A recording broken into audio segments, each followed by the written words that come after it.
మిత్రులందరికీ నమస్కారాలు. ఇవాళ దేశవ్యాప్తంగా భారత కమ్యూనిస్ట్ పార్టీ 99వ వార్షికోత్సవాల సందర్భంగా అన్ని చోట్ల కూడా ఒక పండుగ వాతావరణంలో మా పార్టీ కార్యకర్తలు, పార్టీ నాయకులందరూ కూడా ఈ ప్రోగ్రాం అంతా కూడా చేస్తూ ఉన్నారు. ఈరోజు భారతదేశంలో నెలకొన్న రాజకీయ పరిస్థితుల్లో ఒక చరిత్ర కలిగిన పార్టీ భారత కమ్యూనిస్ట్ పార్టీ 99వ వార్షికోత్సవాన్ని జరుపుకొని రాబోయే రోజుల్లో మరిన్ని సుదీర్ఘ పోరాటాలకు మేము సమాయత్తమవుతాం. ఎందుకంటే ఇవాళ దేశమంతా కూడా క్లిష్ట దశలో ఉన్న పరిస్థితులు, ఒక ప్రమాదకరమైన పరిస్థితులు ఉన్నాయి. కేంద్రంలో అధికారంలో ఉన్న బీజేపీ నరేంద్ర మోడీ ప్రభుత్వం ఆర్ఎస్ఎస్ అజెండాతో ఆర్ఎస్ఎస్ అజెండాతో ముందుకు పోవడానికి ప్రయత్నం చేస్తారు. ఎందుకంటే రేపు 2024 లోక్సభ ఎన్నికల్లో మరోమారు అధికారాన్ని చేపట్టడం ద్వారా ఈ దేశంలో ఆర్ఎస్ఎస్ రాజ్యాంగాన్ని అమలు చేయడానికి వాళ్ళు పూనుకుంటూ ఉన్నారు. కాబట్టి వాళ్ళ దేశం అత్యంత ప్రమాదకరమైన పరిస్థితిలో ఉంది. మైనారిటీల అభద్రతాభావంతో జీవిస్తూ ఉన్నారు. అణగారిన వర్గాల ప్రజలకు వ్యతిరేకంగా అగ్రకులాల పెత్తంతో ఇవాళ భారతీయ జనతా పార్టీ ఈ దేశాన్ని పరిపాలన చేస్తూ ఉంది.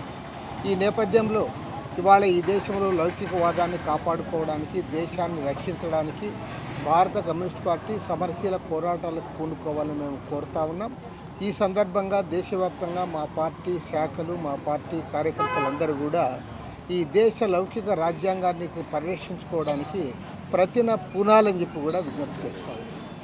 అదేవిధంగా దేశంలో ఉన్నటువంటి కోట్లాది మంది కష్టజీవుల సమస్యలు ఏవైతే ఉన్నాయో ఆ కష్టజీవుల సమస్యల పరిష్కారం కోసం ఇవాళ దేశవ్యాప్తంగా ఇతర వామపక్షాలు, ఇతర ప్రజాతంత్ర లౌకిక శక్తులను కూడగట్టి పెద్ద ఎత్తున పోరాటానికి సమాయత్తమవుతూ ఉన్నాం.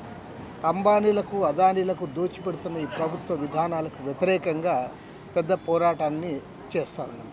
అదేవిధంగా ఇవాళ ఆంధ్ర రాష్ట్రంలో చూస్తే, ఆంధ్ర రాష్ట్రంలో అధికారంలో ఉన్న వైఎస్ఆర్ కాంగ్రెస్ పార్టీ ముఖ్యమంత్రి జగన్మోహన్ రెడ్డి గారు ఒక అహంకార ధోరణితో, ఒక దురహంకారిగా మారి ఇవాళ ఈ రాష్ట్రాన్ని అంతా కూడా అధోగతి పాలు చేస్తూ ఉన్నాడు, అప్పుల పాలు చేస్తూ ఉన్నాడు, ప్రజలకు ఏమాత్రం భద్రత లేకుండా చేస్తూ ఉన్నాడు. చివరికి తనకు తానే అభద్రతా భావంతో జీవిస్తూ ఉన్నాడు.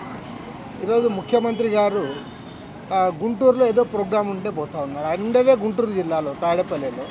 35 కిలోమీటర్లు ప్రయాణం చేయడానికి ఆయన రోడ్డు మార్గాన ప్రయాణం చేయలేక అభద్రతా భావంతో, సెక్యూరిటీ లేదనే పేరుతో ఇవాళ ఆయన హెలికాప్టర్లో పోతూ ఉన్నాడు. హెలికాప్టర్లో పోయి ఆ ప్రోగ్రాంలో పాల్గొంటాను అంటా ఉన్నాడు. పైగా ఆయన అక్కడికి వస్తూ ఉన్నాడంటే నిన్నటి నుంచి మొత్తం గుంటూరు పట్టణాన్నంతా కూడా పోలీసులు తమ అధీనంలోకి తీసుకున్నారు.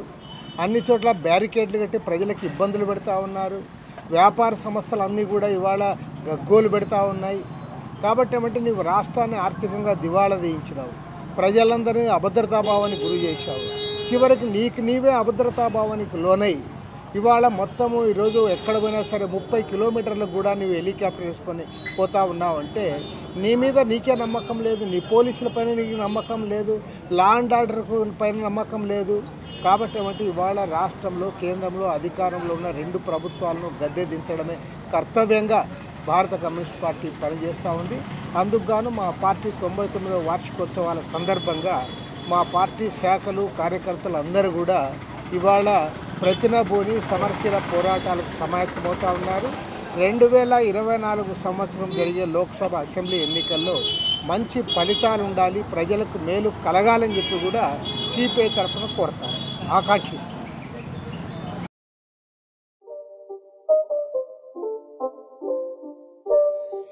It's not a game, it's a rich thing.